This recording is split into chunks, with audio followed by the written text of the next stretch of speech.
कहानी की शुरुआत शॉन नाम के जवान लड़के से शुरू होती है जो दिखने में काफी हैंडसम था और आज वह किसी से मिलने जा रहा था। वहीं दूसरी तरफ मारिया नाम की औरत एक होटल के कमरे में आती है। मारिया किसी का इंतजार कर रही थी, लेकिन वह काफी घबराई हुई भी लग रही। घबराहट के कारण वह कभी अपना सामान देख रही थी तो कभी खुद को आईने में देख रही थी। अपनी घबराहट दूर करने के लिए वह 2 पटियाला पैक भी लगा लेती है। अब जल्दी ही दरवाजे पर आहट होती है। मारिया जब दरवाजा खोलती है तो सामने हैंडसम शॉन खड़ा था, जो मारिया के बुलाने पर उससे मिलने आया। इस अंदर आते ही वह मारिया की गाल पर किस करता है, जो मारिया को काफी अच्छा लगा। शॉन पैसे लेकर औरतों की प्यास बुझाता था और आज मारिया भी उसके साथ अपनी प्यास बुझाने वाली थी। मारिया उसे देखकर खुश भी थी और थोड़ी सी नर्वस भी। असल में जवान शॉन को देखकर मारिया को अपनी उम्र पर शर्म आने लगी थी। शॉन उसकी परेशानी समझ गया था, इसीलिए वह उसके साथ घुलने मिलने की कोशिश करता है। वह मारिया से उसकी कल्पनाओं के बारे में पूछता है ताकि वह मारिया को उसी तरह खुश कर सके, लेकिन मारिया उसके सवाल का सही से जवाब नहीं दे पाती। वो बताती है कि 2 साल पहले मेरे पति की मौत हो गई और वह हमेशा एक ही पोजीशन में करता था, इसलिए मुझे कभी भी कुछ महसूस नहीं होता था। मेरे अंदर कभी भी वो करंट नहीं दौड़ा जो एक मर्द के छूने से औरत के अंदर दौड़ता है। मारिया की बातों से शॉन समझ गया था कि उसे कैसे कैसे क्या क्या करना है। वो मारिया के करीब आने की कोशिश करता है, जबकि मारिया को थोड़ी हिचकिचाहट महसूस हो रही थी क्योंकि वो उम्र में काफी बड़ी थी। अब मारिया शॉन की तारीफ करती है ताकि वो भी शॉन को अच्छा महसूस करवा सके। जब शॉन मारिया से उसके बारे में पूछता है तो मारिया बताती है 1-1-1-30 कि मैं एक प्रोफेसर हूं, मेरे 2 बच्चे हैं, एक लड़का और एक लड़की, और वह दोनों ही मुझे कुछ खास पसंद नहीं करते। कुछ देर ऐसे ही बातें करने के बाद शॉन मारिया को किस करता है और फिर आगे का कार्यक्रम करने के लिए उसे बेड की तरफ ले जाता है।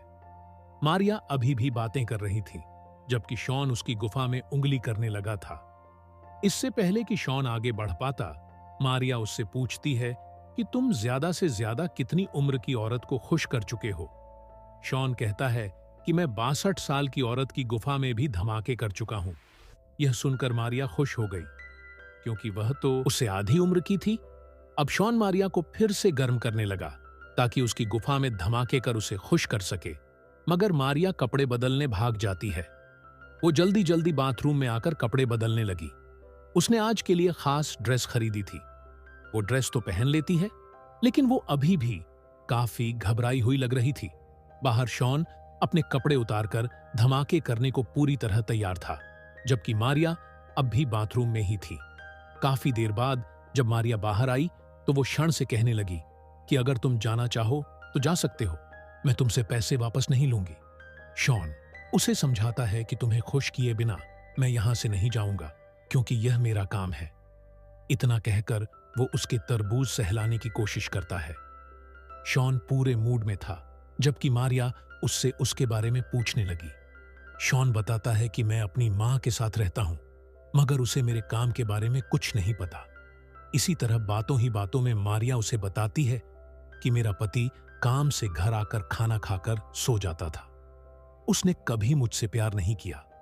अगर कभी उस साले का मूड होता तो ही वो मेरे करीब आता और अपना पानी निकालकर फिर से सो जाता। उसने कभी नहीं जानना चाहा कि मैं क्या चाहती हूं, मुझे क्या पसंद है। ऐसी ही बातें करते करते मारिया रोने लगी और तभी शॉन उसे किसकर उसकी गुफा में धमाके करने लग जाता है। कुछ दिनों बाद मारिया फिर से शॉन को बुलाती है क्योंकि उसे उसके साथ काफी मजा आया था। शॉन ने अलग अलग तरीके से उसके अंदर धमाके किए थे, जिससे मारिया को पहली बार अपने अंदर बंदूक की गर्मी और नरमी महसूस हुई थी। आज मारिया ने एक लिस्ट भी तैयार कर रखी थी जिसमें उसने वह सब कुछ लिख रखा था जो वह कभी नहीं कर पाई थी। वो शॉन को लिस्ट पढ़कर सुनाती है ताकि वो शॉन के साथ हर एक तरीके से मजे ले सके। इसके बाद वो शॉन को बैठाकर उसकी बेल्ट खोलने लगी ताकि उसकी बंदूक का स्वाद छक सके। मारिया ने अभी शुरू ही किया था कि तभी उसका फोन बजने लगा। फोन पर उसकी बेटी थी। मारिया बात करने में बिजी थी, जबकि शॉन खुद को आईने में देखने लगा। शॉन को देखकर साफ साफ पता लग रहा था कि उसे यह काम बिल्कुल भी पसंद नहीं, लेकिन फिर भी पैसे कमाने के लिए उसे यह काम करना पड़ रहा था जल्दी ही मारिया वापस आ गई। शॉन को मारिया थोड़ी परेशान लगी, इसलिए वह अपने फोन में म्यूजिक चलाकर झूमने लगा। क्योंकि पिछली बार मारिया ने शॉन को बताया था कि उसे डांस करना पसंद है, लेकिन उसके पति ने कभी उसके साथ डांस नहीं किया, इसलिए शॉन उसके साथ डांस करने लगा, जो मारिया को बेहद अच्छा लगता है। आज मारिया ने पहली बार किसी के साथ डांस किया था, इसलिए वो दोनों खूब मस्ती करते हैं। मस्ती करने के बाद वो शॉन से बातें करने लगी। मारिया थोड़ी सी थक गई थी, इसीलिए शॉन उसे मसाज देने लगा। मसाज देते देते वो कहने लगा कि तुम्हें मुझे लंबे समय के लिए बुक कर लेना चाहिए, शायद मेरे साथ रहकर तुम्हारा अकेलापन दूर हो जाए। इस पर मारिया कहती है कि मेरे पास इतने पैसे नहीं हैं कि मैं तुम्हें बार बार बुक कर सकूं। मारिया शॉन के जवान शरीर को छूना चाहती थी, इसलिए शॉन उसके कहने पर अपनी शर्ट उतार देता है, जिसके बाद मारिया उसके शरीर की गर्मी महसूस करने लगी। अब शॉन मारिया के कपड़े उतारने लगा, जिस पर मारिया कहती है कि मुझे मेरा शरीर बिल्कुल भी खूबसूरत नहीं लगता, क्योंकि मैं बूढ़ी हो चुकी हूं। मेरी जवानी तो कब की ढल चुकी है। यह सुनकर शॉन कहता है कि ऐसा कुछ नहीं है, मेरी नजर में तुम अब भी बहुत खूबसूरत हो और तुम्हें भी अपने आप से प्यार करना चाहिए। इसके बाद माहौल बनाने के लिए वो दोनों पैग लगाने लगे। दा पीने के साथ साथ वो दोनों खूब सारी बातें भी करते हैं। कुछ देर बातें करने के बाद शॉन मारिया को अपने मुंह का कमाल दिखाने को कहता है। मारिया कोशिश तो करती है, लेकिन वो कर नहीं पा रही थी, जिसे देखकर शॉन कहने लगा कि मुझे लगता है कि तुम्हें यह सब करने से ज्यादा बातें करना पसंद है। इसलिए वो दोनों फिर से बातें करने लगे। शॉन उसे अपने काम के बारे में विस्तार से बताने लगा कि वह कैसे कैसे और कैसी कैसी औरतों की इच्छाएं पूरी कर चुका है। मारिया भी उसे अपनी कल्पनाओं के बारे में बताती है। वो खुलकर बताने लगी कि वह क्या चाहती है, उसे किस तरह मजा आता है। दोनों अपनी अपनी कल्पनाओं के बारे में ढेर सारी बातें करते हैं। गर्मा गर्म बातें सुनकर मारिया की गुफा में तूफान मचने लगा और वह चुपचाप शॉन की बंदूक को अपने मुंह में डाल लेती है।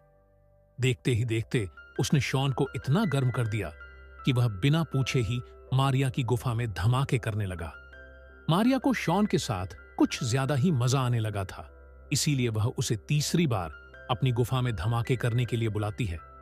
बाहर बारिश हो रही थी और अंदर यह दोनों नमकीन पानी का स्वाद ले रहे थे। पानी निकालने के बाद मारिया शॉन से बातें करने लगी। मारिया चाहती थी कि शॉन अपनी मां को अपने काम के बारे में सब कुछ बता दे, जबकि शॉन ऐसा बिल्कुल नहीं चाहता था।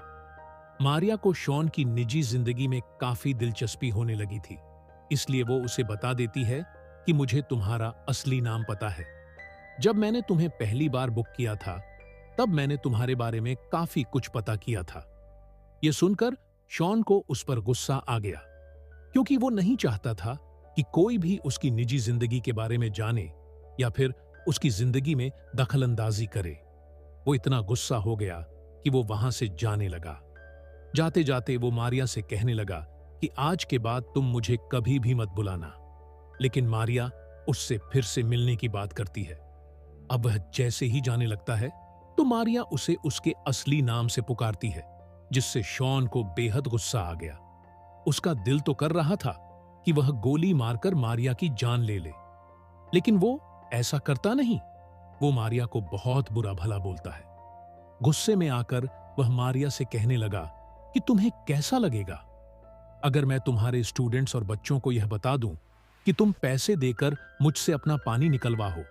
मारिया के पास इसका कोई जवाब नहीं था, लेकिन फिर भी वो उसे यही समझाती है कि हर मां अपने बच्चों से बहुत प्यार करती है, इसलिए तुम्हें अपनी मां को सब बता देना चाहिए। जिसके बाद शॉन गुस्से में वहां से चला जाता है। शॉन के जाने से मारिया काफी दुखी हो गई थी और तभी वह फिर से वापस आ गया। असल में शॉन अपना फोन भूल गया था, इसलिए वापस आया था। वो फोन ढूंढने के बहाने चीजें इधर उधर फेंकने लगा और मारिया को अपना गुस्सा दिखाने लगा। इसी बीच वह रोते रोते मारिया को बताता है कि जब मैं 16 साल का था, तभी मेरी मां ने मुझे घर से निकाल दिया था। वो मुझे बिल्कुल प्यार नहीं करती, उसके लिए तो मैं कब का मर चुका हूं। इसके बाद वह फिर से अपना फोन ढूंढने लगा और जल्दी ही उसे उसका फोन मिल गया। और वह मारिया के पैसे वापस करने की बात कर वहां से चला गया। कुछ दिनों बाद मारिया एक होटल में बैठी थी। यहां शॉन उससे मिलने आता है। मारिया के कई बार कहने पर वो उससे मिलने आया था। वो पहले उससे अपने बर्ताव के लिए माफी मांगती है और फिर आने के लिए उसका धन्यवाद करती है। शॉन बताता है कि मैंने अपनी मां को सब बता दिया है और उसे कोई फर्क नहीं पड़ा।